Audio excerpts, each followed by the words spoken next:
The clinic that she works at, Renewed Wellness, I've been to. She's treated me. She's treated our son. She's highly knowledgeable. I'll read some of her background, but she's just a personal friend to this church and to me. So Amber, she's been in the medical field since 1998. She started off in the ER.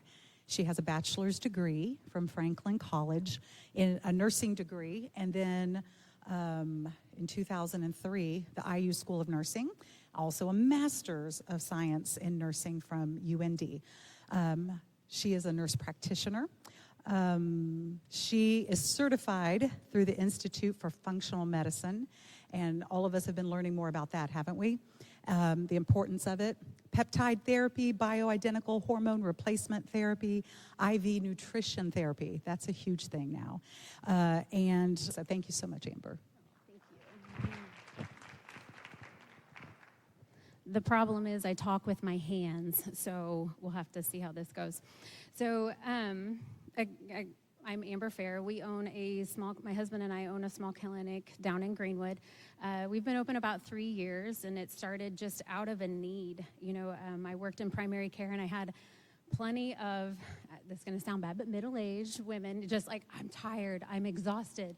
And, in the medical model, all you can do is look at a few different things and just be like, you look fine, And then hormones were handled by your OBGYN, but they are not. So that's the problem, too. They're not handled by your OBGYN. So we moved into just studying all the things. And there are many rabbit holes. I don't know what your guys' algorithms look like, but mine are funny. They're intense. So they're kind of weird, too. So anyway, we've been here at Grace for 25 years. I've got 3 kiddos. I've got girls. I'm a girl mom. One's 23. She's Lexi. She's down in Kentucky in chiropractic school. I have a 20-year-old that's up in Hammond, Emma. She's playing softball at Purdue Northwest and majoring in accounting, following her dad's footsteps. And then we have a 14-year-old that's still she's a freshman at Center Grove. So I've got one more round at the high school level. So pray for me. It's gotten worse.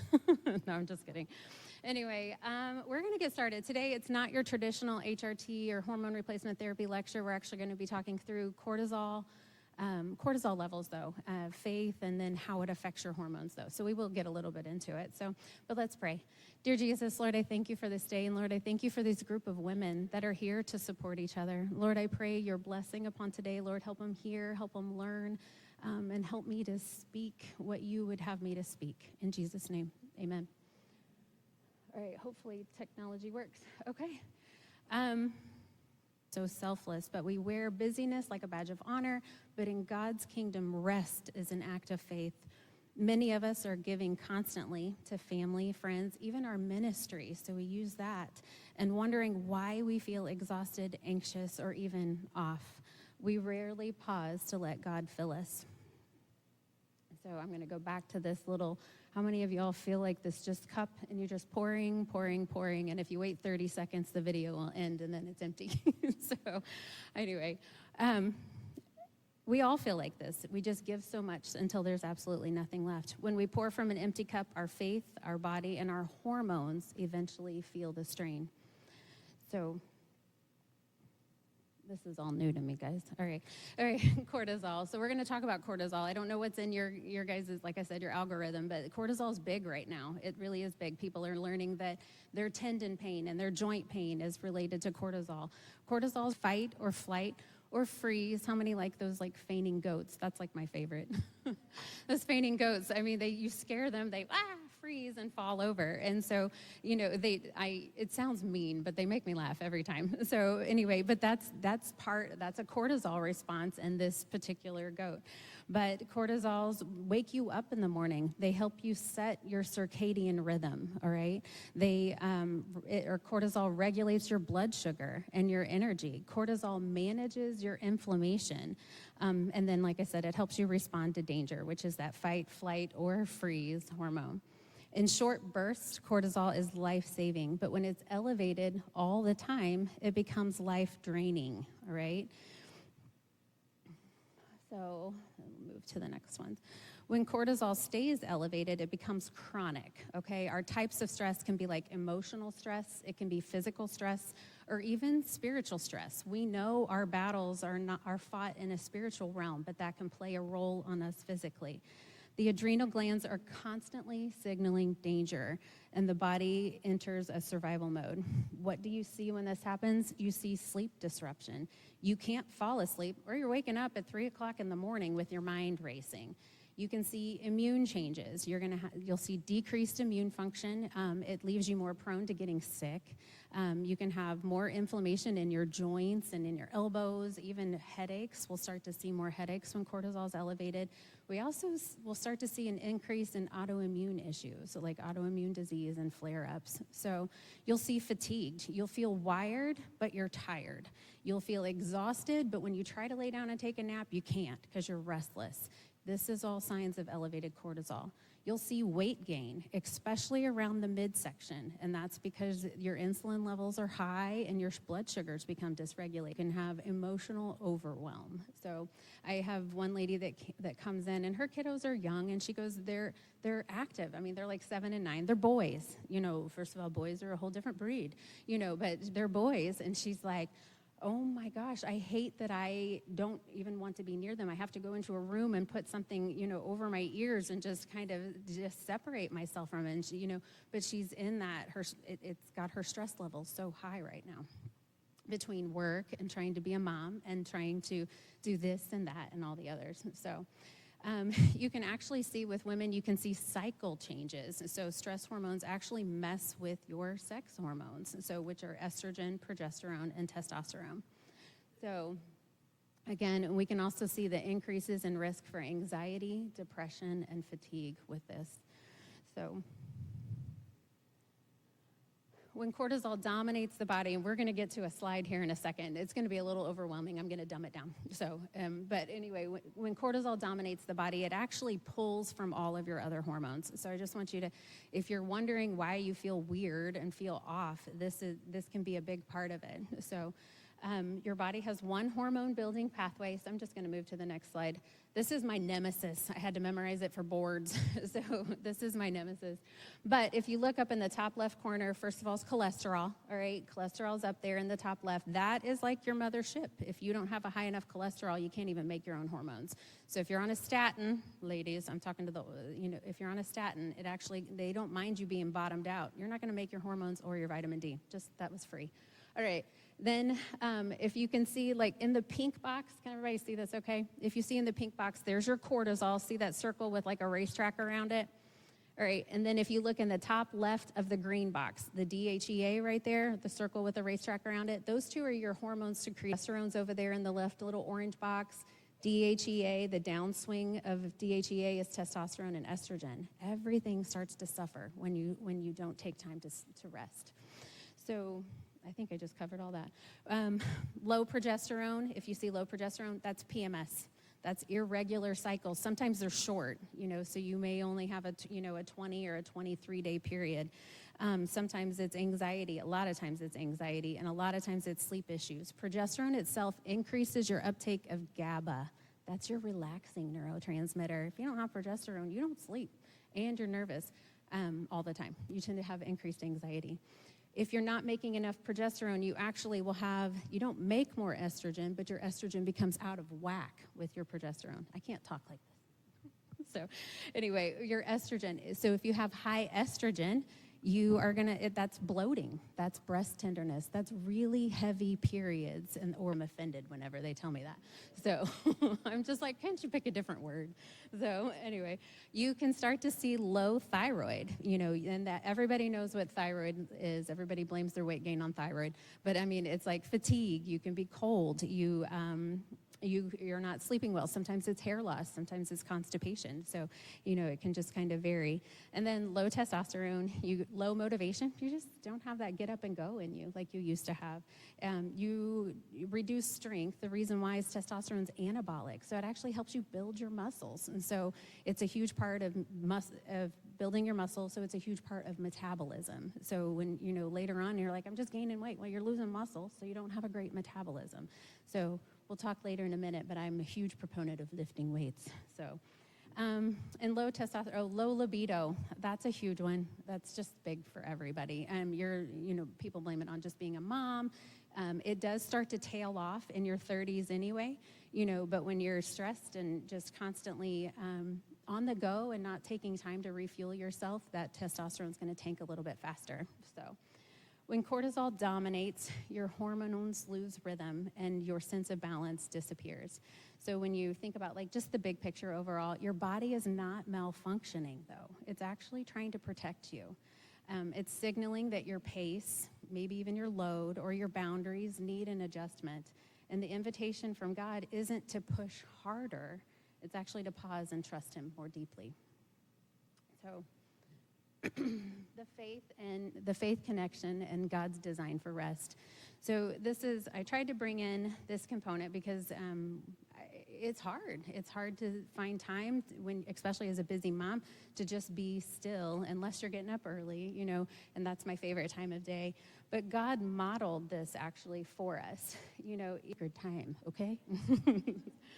When we rest, we say, hey, God, you are enough, and I trust you to handle what I cannot. Refusing to rest is often rooted in fear, fear of letting go, fear of disappointing others. How many are type A here? Yeah. So just a few of us, and fear of disappointing others, or the fear of falling behind.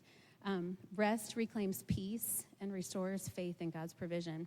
The world will not fall apart if we stop striving. The world doesn't depend on you. Your little world may, but we're also talking about how we start to get those too many irons going on in the fire. So if the creator of the universe paused, how much more do we need that pause? In Psalm 23, it says, the Lord is my shepherd, I lack nothing. He makes me lie down in green pastures. He leads me beside quiet waters, and he refreshes my soul. God doesn't ask us to collapse into rest. He leads us to it. Sometimes burnout, illness, or emotional exhaustion are his way of gently guiding us to those still waters. God, you are in control. You are enough. So is where we need to go with that. Taking care of ourselves is not selfish. I do need to think of a different word. We constantly use the word self-care, and if you sit under Pastor Wayne for very long, you hear self is selfish, so, and it's sin. It's not that, it's not selfish. It is stewardship, though. You're trying to take care of your body, and that is part of God's design. When we are restored, we can serve from overflow and not depletion. I can't read my own slide, so. All right. The lie of the world is busyness is a badge of honor. Our culture equates worth with productivity. And if you're not hustling, you're falling behind. The world glorifies hustling and doing it all. But Jesus modeled margin. I'm reading through the Gospels right now as we read the Bible through in the year. And I've actually, you read the same chapter and then you read the chapter in the next book. And it's, in the morning, Jesus withdrew to a solitary place, so trying to find that place of quiet. Be still and know that I am God is in Psalm 46:10. It's hard to be still. Stillness is a strength. To sit there for a few minutes and not think about 500 things, that's a strength if you can do it. It's not a weakness. And the very peace that we crave is ironically the one thing that we're too busy for. So busyness keeps cortisol high. Stillness invites balance back into the body. And because the nervous system literally calms when we choose presence over performance. Some of these things are like speaking directly to me. Got a lot going on. Constant doing is not the same as living with purpose either. Chronic stress often reveals a life out of alignment with peace, rest, and cortisol rhythms. Like we'll do cortisol curves and it's a spit test, just so you guys know. But cortisol curves, sometimes you'll wake up completely tired, but by the end of the night, you get that second wind. That's a sign that your cortisol is off. Progesterone will drop. So you see that anxiety and irritability and insomnia. Your thyroid can slow, so you'll see fatigue, weight gain, and brain fog. And then you'll start to see inflammation rise with joint pain, puffiness, and even mood swings. God's design is overflow, not overwhelm. And when we draw near to him and realign our habits with his peace, cortisol begins to settle. There's just something precious about sitting in the presence of Jesus. Hormones rebalance and true restoration begins. He restores my soul. So we're going to talk through some practical ways to kind of refill your cup, okay? Just through faith and through supplements and just things that you can do for your body, etc. So, when was the last time that you prayed while you weren't multitasking? Somebody posted that. Actually, it was Josh Axe. I really like him if you guys ever follow people on Instagram. But he was like, when was the last time you prayed without multitasking? I'm like, I'm driving, I'm mopping, I'm always doing something. But I don't have time to actually hear him because I'm still thinking through my to-do list of what to do. I'm praying, and it might just be a little bit of words, or it might be words, and full intention, fully intention, but I'm also like, well, I need to do this. And, as I'm mopping the floors, I mop the office often because I don't clean it enough. And sometimes that's just my therapy, but I'm praying while I'm doing it. And I'm like, I need to sit so I can actually hear. My dad's always like, when's the last time you heard him? I'm like, he speaks through my Bible, so I get lectured too, guys. I get lectured too. So the lecturer gets lectured. It's hard when Pastor Wayne gives you a prayer Bible app. I'm like, no screens. Just write it down on paper, but no screens, and try to do that for the first hour of your day. Don't hit your emails right off the bat. Don't flip on the TV right off the bat. Prayerful mornings are a great way to start with no screens or to-do lists. Sabbath pauses. Sometimes it's hard to find those little times where you can just pause, but even like 10 to 15 minutes is a great way to just kind of reset, and it can actually lower your cortisol. And we'll talk through some breath work here in just a little bit. Replace doing with dwelling in God's presence. So sometimes it's like, oh, I gotta go do my quiet time. It's not I get to.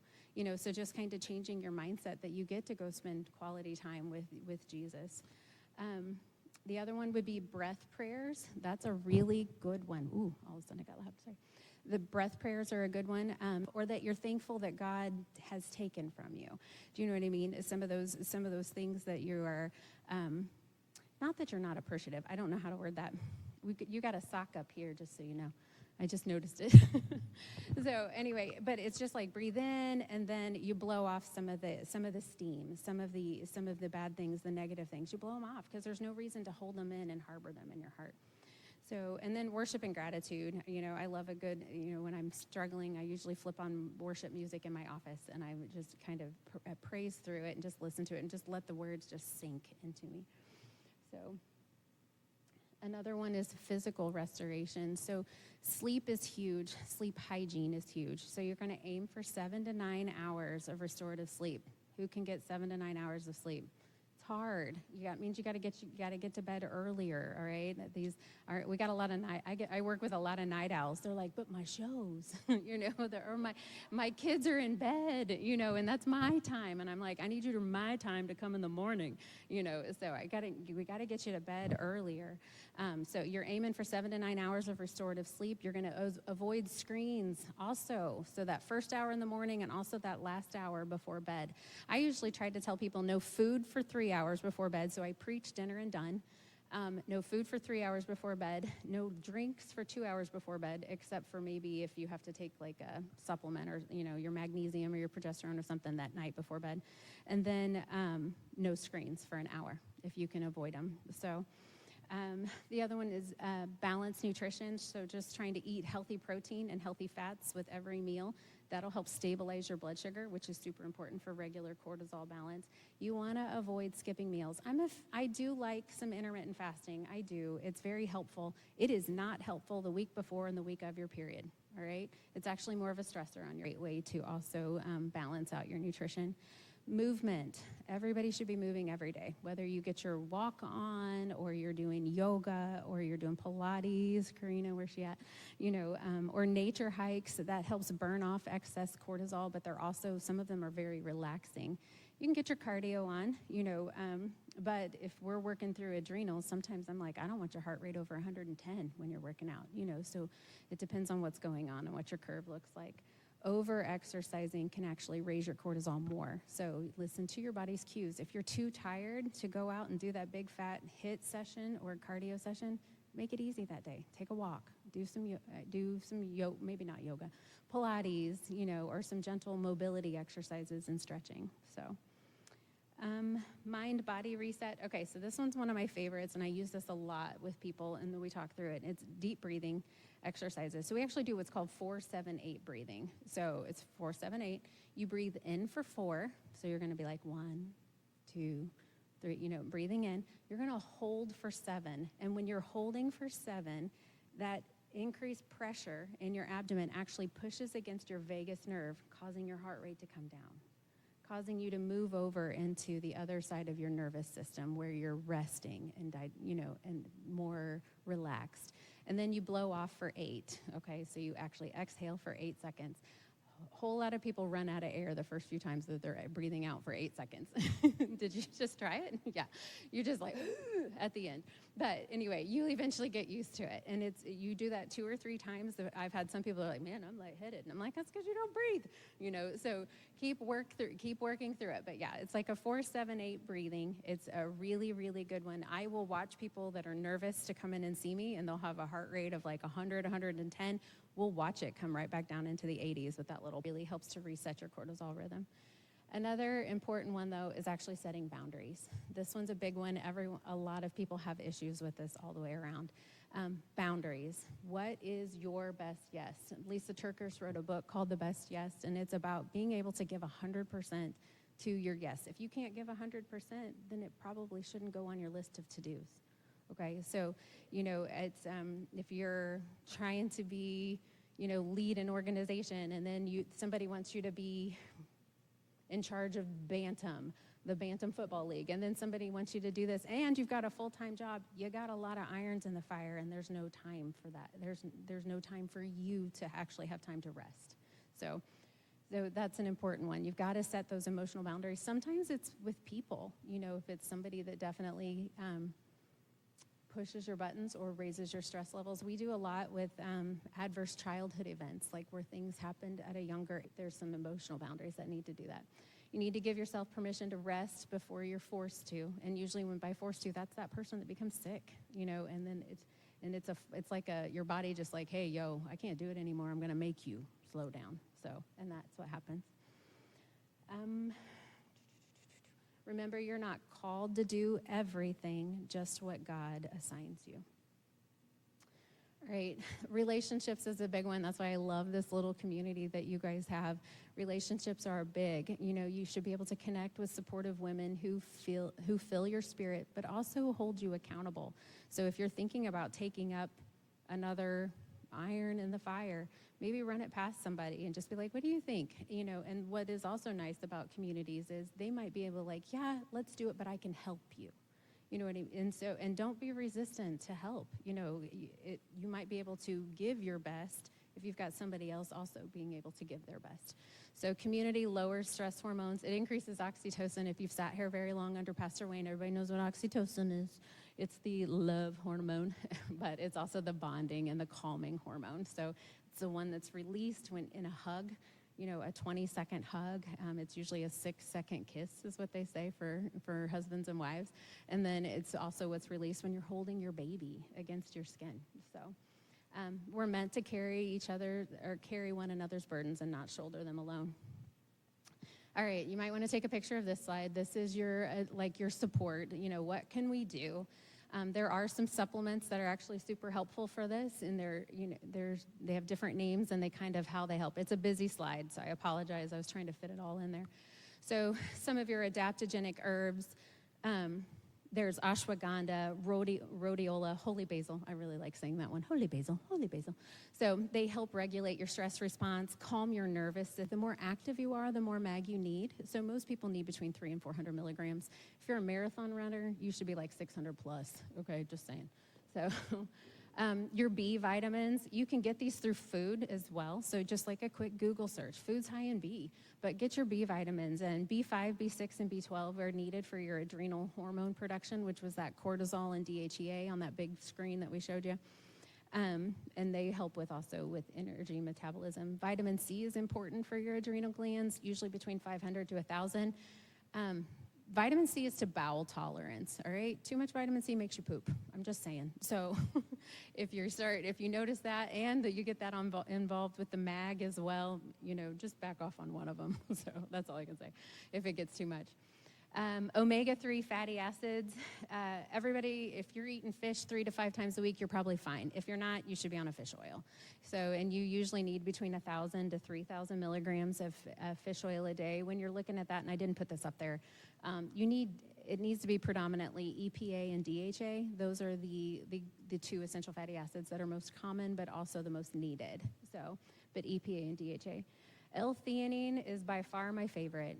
All right, L-theanine is for anxiety. It is as needed. I totally took 2 before coming up here today. So it is as needed for anxiety. You can take up to 800 milligrams a day of L-theanine, but it is not a knock you off your butt, I can't drive type thing, but a lot of people take it before bed because it just shuts their brain down. So they're not la la la la and thinking about all the things. L-theanine is one of my favorite. There are no long-term repercussions to L-theanine, and I get people to wean off their Xanax with L-theanine. So it is that significant in how good it is.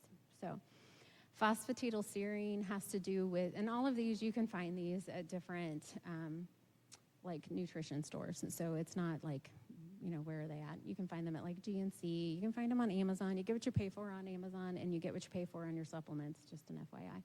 But phosphatidylserine, if you notice you're that person that has that second wind after 9 o'clock, like, you clean your whole house, you get everything done at 9 o'clock. No, you're supposed to be winding down. That's where phosphatidylserine comes in.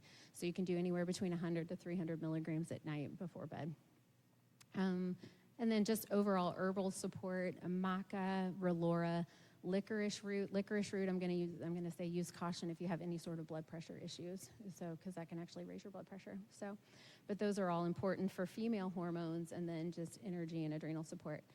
Just so you know, adaptogens work best with rhythm. Okay, you have to take these daily, and you're not going to, except for L-theanine, you may not notice a difference right off the bat. It takes time, all right? So give it, usually you notice something between 4 and 6 weeks where then you'll start to see the difference in your cortisol levels. But you've got some homework, and then you guys have some questions that we kind of came up with that go along with this. But this week, you just take your time when you're praying, and in your prayer time, take your time to ask, God, what do I need to lay down so that that I can take the appropriate time to be filled? What do I need to lay down? Isaiah 30:15 says, in repentance and rest is your salvation. In quietness and trust is your strength. All right, this is your time. Roundtable discussions. Does anybody have any questions? Yeah, maybe. Guys, that was so good. Can we give it up for Amber? Do you have questions that you want to ask her? Anybody? All right, let me get another mic. One sec. Do you want the other mic? Okay. All right, if you want to yell, go ahead. You want to?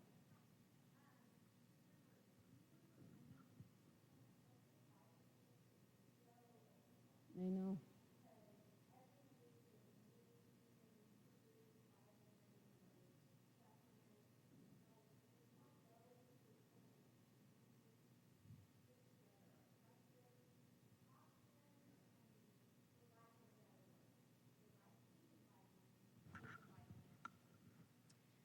Take my examples. So yes, it depends on what's going on, and we're often looking at your labs. Okay, so we do a good extensive panel. So like on your thyroid, if you don't need thyroid medicine, but some of that conversion isn't there. Okay, where's my zinc? Where's my selenium? 2 Brazil nuts. Everybody should just eat 2 Brazil nuts a day unless you're allergic. Let's just say that. So, we look at all of those. Cortisol tends to come down the road. I always tell people, like, here's your sex hormones, here's your thyroid. Mm-hmm.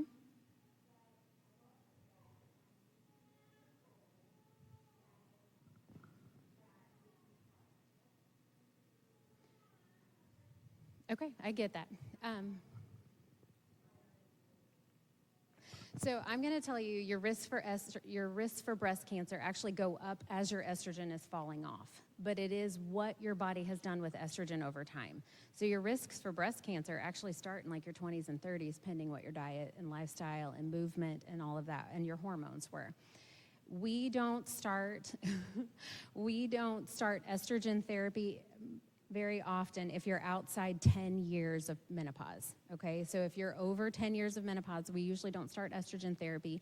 Estrogen starts to make your blood vessels a little bit more flexible, which means I could be loosening up a plaque. So in that first year, if we do that with estrogen, I treat her with testosterone as well. Testosterone, if I could give you anything, it'd be testosterone, because you get the heart protection, the brain protection, the breast protection. Testosterone's very breast protective. So does that help? Okay, and as far as supplements go, we do try to tailor it to what you need.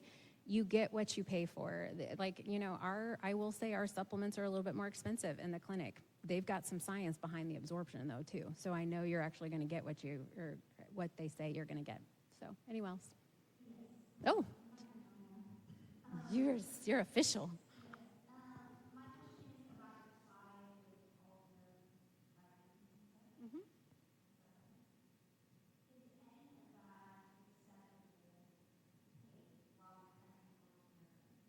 Pregnant or nursing.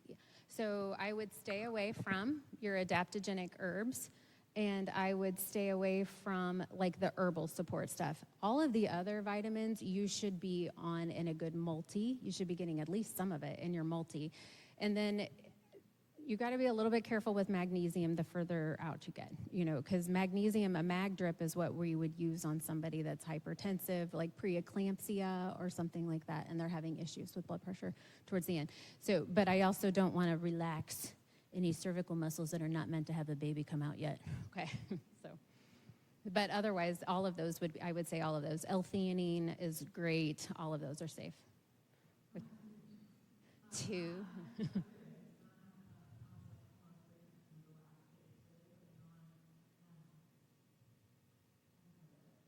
They put you on what? Okay.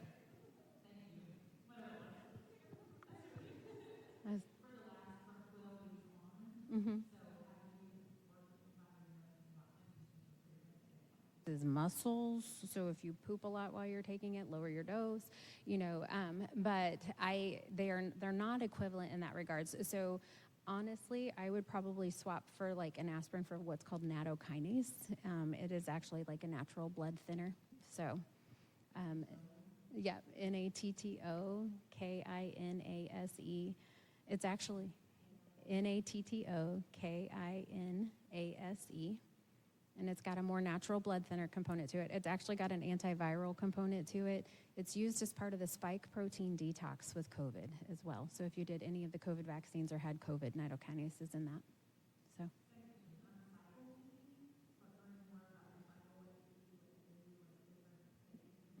Mm-hmm.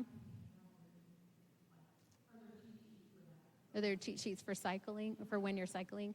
I can get you one. I don't have it with me, like right off the bat. But usually in that week before and the week before your period and the week of your period, you're going to want to actually eat more high healthy fats, low carb, and then try to get those. You're really throughout your diet, you're going to try to get those. Just the rainbow of fruits and vegetables. If we could do this through food, you'd be eating about 4 to 6 cups of fruits and veggies a day of all the colors. You'd be getting 3 to 5 servings of fish through the week, or take a fish oil if you're snubbing your nose. No, I'm just kidding. The goal would be to try to get it through food. The problem is our soils are so depleted that our foods just aren't nearly as nutrient dense as they used to be. So that's why supplements come into play. So, but high healthy fats, especially that last week, low carb, high healthy fats, and then magnesium rich foods, or some people take more magnesium because they're crampy, so it'll help ease your stomach cramps, sperry and stuff like that. So you guys have got to get to your table discussion, so I'm sorry. Are we good? One more? Okay. You're fine. Talk louder. Yeah.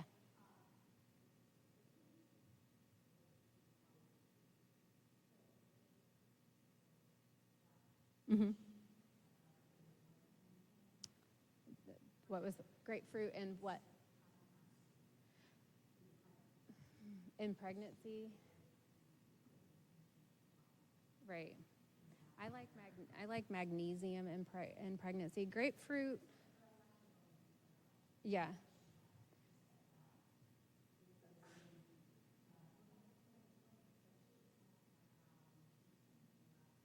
They had her on aspirin. Yeah. I don't remember I don't remember a blood thinning component to it, but it just made garlic, oil of oregano. Yeah. Cayenne pepper for lowering a blood pressure. That's a big one too.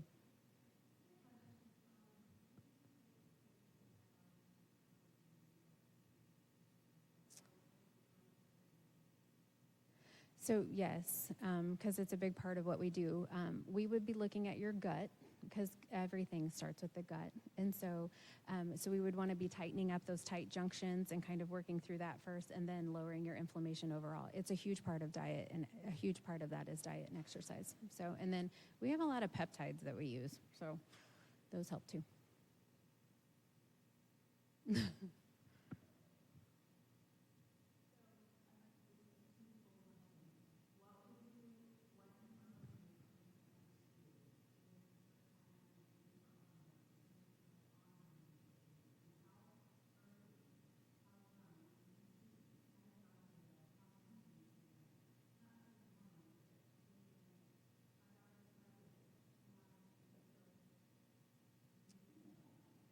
So we see them that young. It's usually because we're working through gut and diet and nutrition. So yes, we do see them. I'm trying to get Lynn to do more of the pediatric approach so that way we can start seeing younger.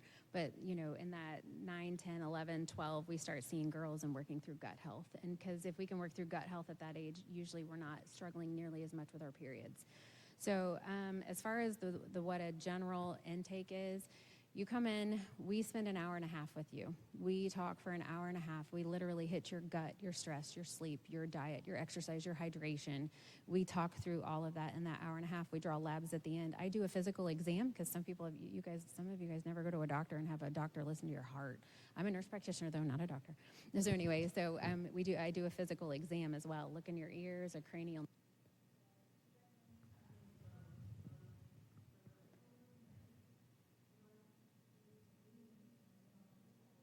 I hit the ground running. You know, you'll have a plan in place, and then next week I have to see outcomes. So I see you in a week, and then we follow up with you in about 2 to 3 months, pending what we're doing. You know, if I need labs at about 6 weeks, I'm grabbing labs at 6 weeks. It depends on if I'm thyroid, if I'm sex hormones. Sex hormones, ladies, this is going to be starting in your mid-30s, maybe even earlier. It really just depends on what your diet's like and everything else. But, you know, if you're having crazy heavy periods, heavy clots, shortened luteal phases, which means we've got short periods, that's the time to get in there and get seen. And we don't always have to put you on progesterone. There's other things that we can do and work through, you know, to kind of help. So, are we good?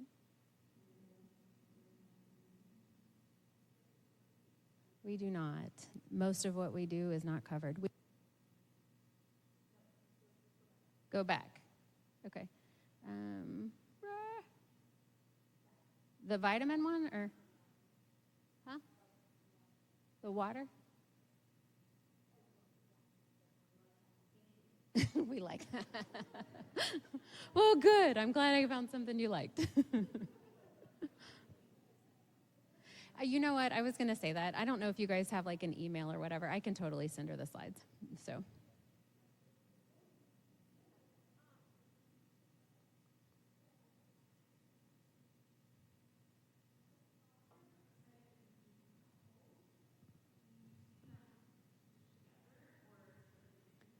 We totally can, but it would be two different like appointments because I spend an hour and a half with you, and then the guys don't talk nearly as much. They're like 45 minutes, but they're pretty cut and dry. Yes, no, you know, and their questions are sometimes they open up a little bit more when you're not there. Let me just say that, you know, because our questions are a little like, do you have a morning erection? Do you have this? You know what I mean? We ask those questions, and those guys are like, they're not going to say that in front of a wife very often. Or the wife is like, no, he doesn't. And if you guys call him to the carpet, they don't like it. So.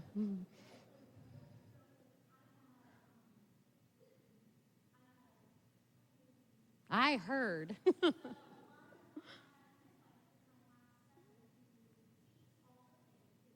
Yeah.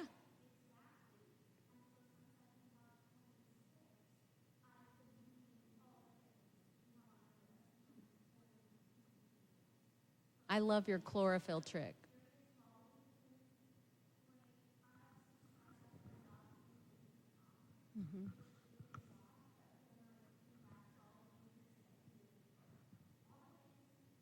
Oh, yes, I'm sorry.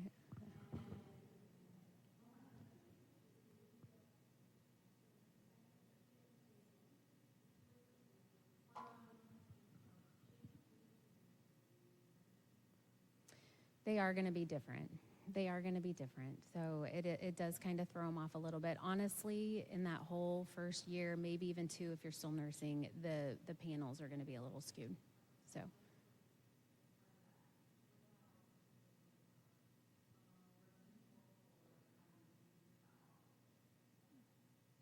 Yeah, so your blood work is actually going to look flattened. So you're going to look like your estrogen. If you're on hormone birth control, not bioidentical, but if you're on birth control, your estrogen actually looks like you're less than 5. So you look like you're menopausal. Birth control actually causes your period is caused by a hormone withdrawal. It is nothing that your ovaries are actually secreting. So it is a hormone withdrawal period. Same way with IUDs, very similar. So it does throw them off a little bit. So unless Paragard is a copper IUD, so I don't get that with Paragard.